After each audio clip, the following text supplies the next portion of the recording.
जय हिंद दोस्तों। आपका स्वागत है हमारे YouTube channel learning point with Abhishek में। 100 शब्द प्रति मिनट डिक्टेशन स्टार्ट।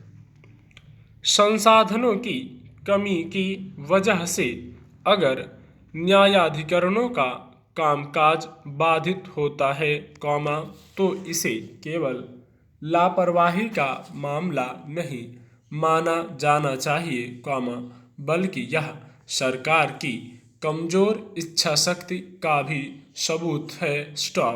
न्याय प्रक्रिया की जटिलता को आसान बनाने और उस पर बोझ को कम करने के लिए अर्ध न्यायिक संस्थाओं के रूप में न्यायाधिकरणों का ढांचा खड़ा किया गया था।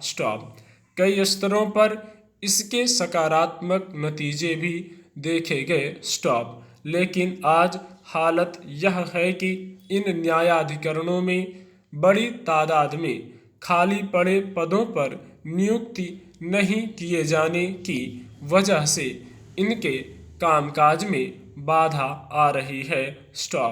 ये न्यायाधिकरण पीठासीन अधिकारियों, न्यायिक और तकनीकी सदस्यों की गंभीर कमी से जूझ रहे हैं। अंदाजा लगाया जा सकता है कि अलग अलग न्यायाधिकरणों के जिम्मे जो काम होगा, वह किस पैमाने पर बाधित हो रहा होगा। जबकि इस तरह का तंत्र गठित किए जाने के बाद सरकार को अपनी ओर से सक्रिय और संवेदनशील होकर इसके बेहतर नतीजों का दायरा निर्मित करना चाहिए था, ताकि जनता और संबंधित पक्षों का इस पर भरोसा कायम रह सके।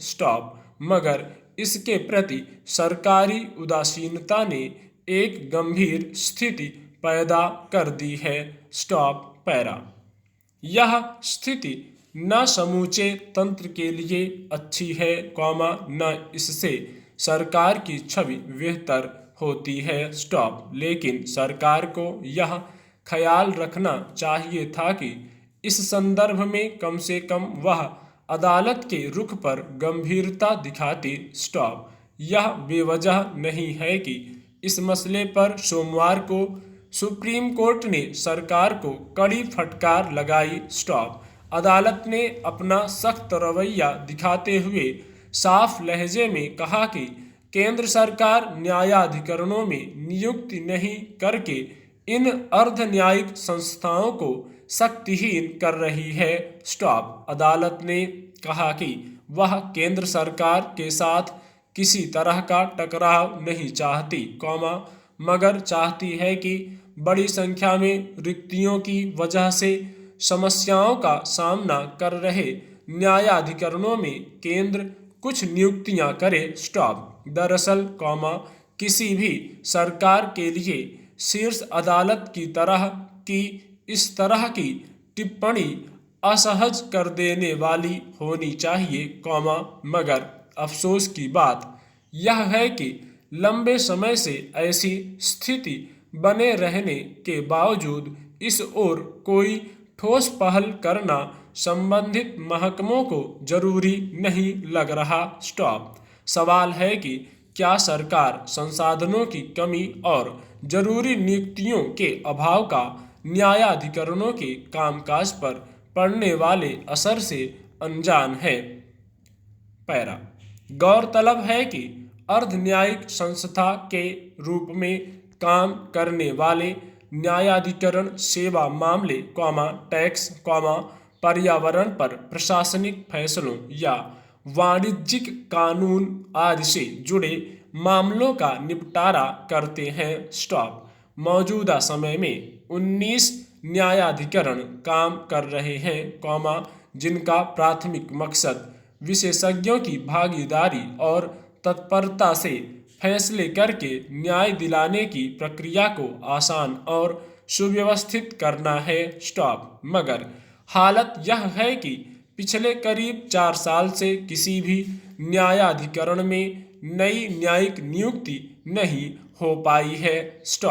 राष्ट्रीय कंपनी लॉ न्यायाधिकरण, ऋण वसूली न्यायाधिकरण, दूरसंचार विवाद समाधान एवं अपील अधिकरण जैसे कई अपीलीय न्यायाधिकरणों में लगभग 250 पद खाली पड़े हुए हैं। स्टॉप। शीर्ष अदालत की ओर से न्यायाधिकरणों के कामकाज के सुचारू संचालन के लिए बार बार दिशा निर्देश जारी किया जा चुका है, लेकिन सरकार को उन पर अमल करना जरूरी नहीं लगता। स्टॉप। अदालत जब भी इस मसले पर सरकार से सवाल करती है, यह जवाब देकर अपना दायित्व पूरा मान लिया जाता है कि नियुक्ति का काम प्रक्रिया में है। स्टॉप। पिछले महीने अदालत ने सरकार को न्यायाधिकरणों में नियुक्ति के लिए 10 दिन का समय दिया था। स्टॉप। लेकिन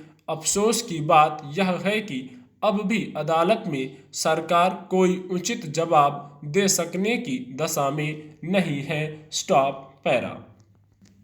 उत्तर प्रदेश के मुजफ्फरनगर में रविवार को महापंचायत कर किसान नेताओं ने एक बार फिर अपनी ताकत दिखा दी है। स्टॉप। पिछले कुछ समय से कहा जा रहा था कि किसान आंदोलन अब खत्म सा हो चला है और केवल कुछ किसान नेता अपनी राजनीति चमकाने के लिए रास्ते रोक कर बैठे हैं। स्टॉप। पर मुजफ्फरनगर में जुटे लाखों किसानों ने इस तरह की बातों को गलत साबित कर दिया। स्टॉप। महापंचायत में सिर्फ उत्तर प्रदेश और हरियाणा ही नहीं बल्कि पंजाब, उत्तराखंड, महाराष्ट्र, कर्नाटक सहित देश के ज्यादातर राज्यों से किसान पहुंचे। स्टॉप। इससे एक बात तो स्पष्ट है कि विवादास्पद नए कृषि कानूनों की वापसी की मांग को लेकर किसान एकजुट हैं। स्टॉप। साथ ही इस मुद्दे पर केंद्र सरकार के रुख को लेकर किसानों के भीतर गहरी नाराजगी कायम है। स्टॉप। वरना महापंचायत में इतनी भीड़ जुटा पाना किसान संगठनों के लिए भी आसान नहीं होता। स्टॉप। ऐसा भी नहीं कि किसी महापंचायत में पहली बार इतने किसान शामिल हुए हों। स्टॉप। किसान आंदोलन शुरू होने के बाद दूसरे राज्यों में जब जब महापंचायतें हुई हैं, वे भी किसानों की ताकत का एहसास करवाती रही हैं। स्टॉप। किसानों ने 27 सितंबर को भारत बंद का ऐलान किया है। स्टॉप। उनके इस कदम को अब सरकार पर सिर्फ दबाव बनाने के रूप में नहीं देखा जाना चाहिए। स्टॉप। मुजफ्फरनगर की महापंचायत में जो रणनीति बनी है, उसके दूरगामी संदेश हैं। स्टॉप। पैरा। इस बार की महापंचायत से यह संकेत भी मिला है कि किसान आंदोलन अब सिर्फ कृषि कानूनों की वापसी की मांग तक सीमित नहीं रह गया है। स्टॉप। किसान नेताओं ने अब केंद्र और उत्तर प्रदेश की सरकार को खुली चुनौती दी है। स्टॉप। अगले साल उत्तर प्रदेश और उत्तराखंड में विधानसभा चुनाव होने हैं। स्टॉप। महापंचायत में भारतीय किसान यूनियन के नेता राकेश टिकैत ने केंद्र की आर्थिक नीतियों पर भी जमकर हमला बोला। स्टॉप।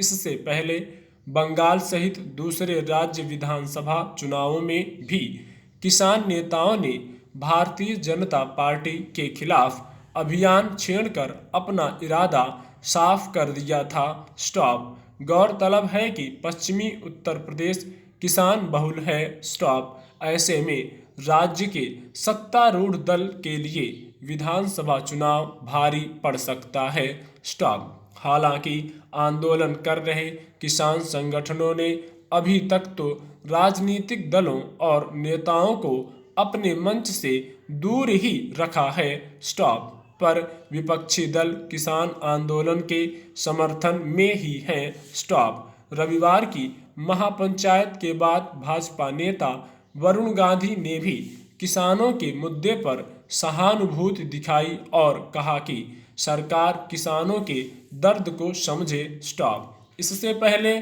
मेघालय के राज्यपाल सत्यपाल मलिक भी खुलकर किसानों के समर्थन में बोलते रहे हैं स्टॉप।